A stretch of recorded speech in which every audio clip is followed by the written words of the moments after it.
Parak Pei Vav, the 86th chapter of Tehillim, Tfilah LiDavid. Atei Adonai Oznecha Aneni, Ki Ani Ve'evyon Ani. So a prayer of David. Listen to me, right? Bring your ear close to me, God. Answer me. And why should you answer me? Not because I'm anybody great, but rather because I am an Ani Ve'evyon. I am a person who is poor, a person who is needy. There are all sorts of questions as to what the difference is between ani and an evyon. Is one a more desperate poor person? It's not clear what the differences are between these two words that are commonly used to describe people who are in need, people who are poverty-stricken. One of them is it only for situational? Is it seemingly permanent? It's people who are in terrible need. Shamra nafshi ki chasid ani yoshavdecha ata Elohai haboteach elecha. Preserve my life, God, because I am a chassid to you. Right? I am strong. I am somebody who meticulously follows your ways. Save me. Deliver your servants, the one who trusts in you. So in these first two verses, we have two reasons why God should save this servant, this person. Because I'm poverty-stricken, I am needy, and God, you are one who is shomer evyonim, who watches the poor, who protects the needy, but also because I am somebody who is faithful to you. I am somebody who puts my trust in you. Chaneni Adonai ki elecha ekra kol hayom. Have mercy on me, have kindness towards me, God, because I call you all day long. We're in verse 4, Pasuk Dalet, Sameach nefesh avdecha, ki elecha Adonai nafshi esa. Bring joy, bring simcha to your servant's life. Why? Because you're my hope, God. The only way I'm going to get joy and happiness into my life is for you. I put all my belief and faith in you. Ki ata Adonai tov v'salach v'rav chesed l'chol karecha. A verse that we know from Tachnun and things of that sort, because you, God, are good and forgiving, and you have lots of kindness to everybody who calls out to you.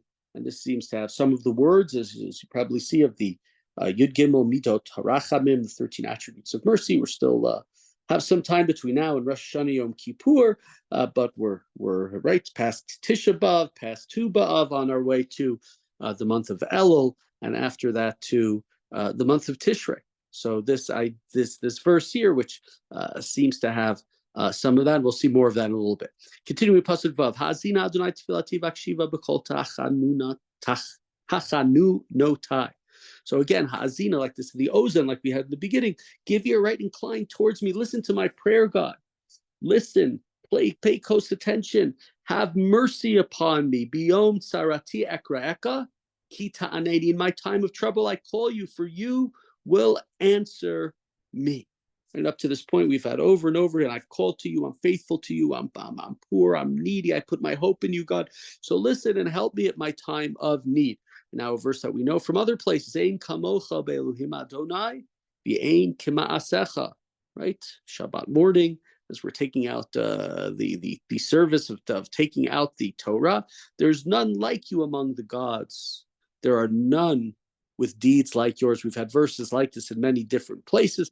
These seems to be allusions to multiple gods, seemingly not something that the Jewish people believe in with our monotheism, but a vestige of living at a time where polytheism was rampant.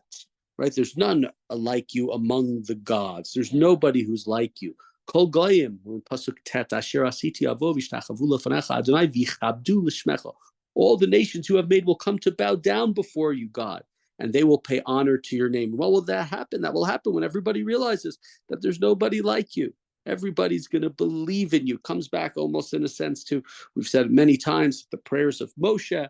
When things are bad for us, the Jewish people, when things don't look good on the earth, it looks like you're weak, God. It looks like you're not the only one. So when you answer the prayers of those who put their faith in you, who support you, who follow your ways, God, And when we are saved personally, and more important, nationally, then your name will be great as well, and everybody will come. V'chabdu l'shmecha, like the end of verse 9, and honor your name. Ki gadol atav yosei niflaot ata Elohim livadecha. For you are great and perform wonders. You alone are God, right? Started with this idea, you are alone amongst the gods. No. There might be these mythic ideas. There might be these people who believe in many gods, but ultimately there's only ata levadecha, right? There's only you. Continuing pasuk Yud Aleph, Horeini Adonai darkecha, ahalech ba'amitecha, yached levavi lira shemecha. So teach me your ways, God, and I will walk in truth. Let my heart be undivided in respect, in reverence, in awe of your name.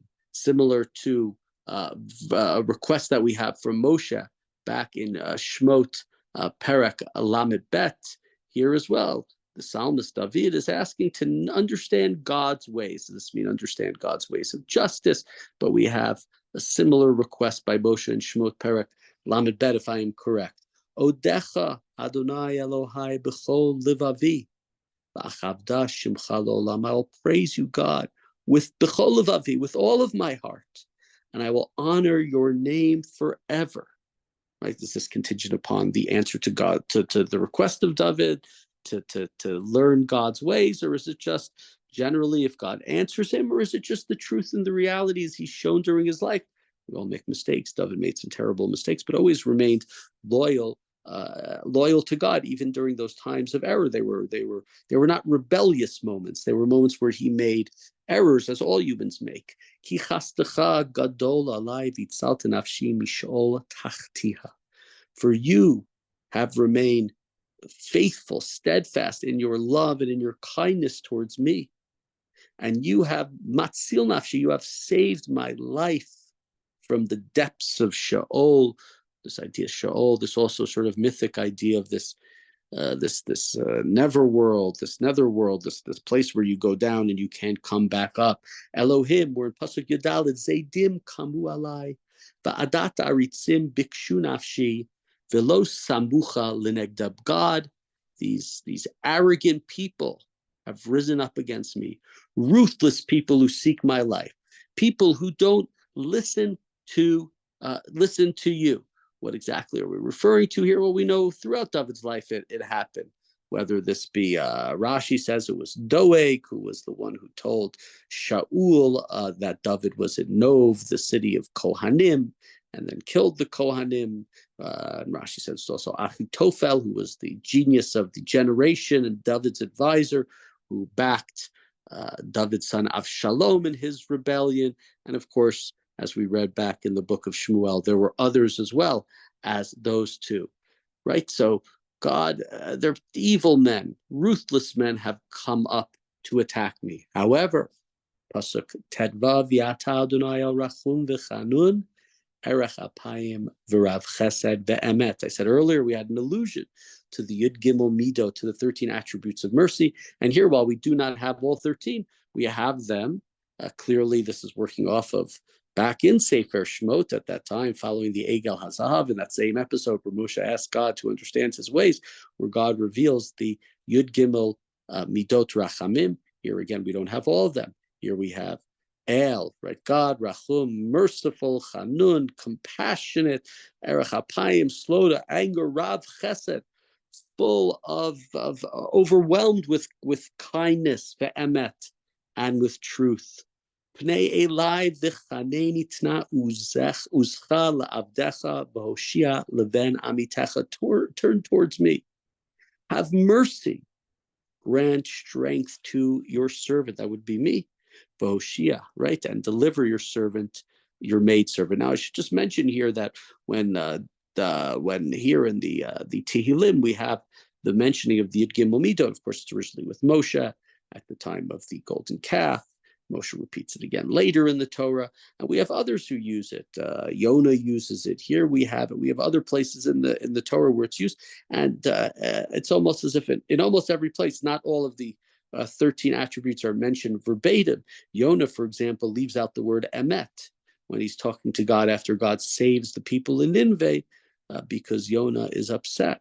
These people were sinners, so they do tshuva one day, and next week they're going to be sinners again. They don't. This is not a reflection of emet.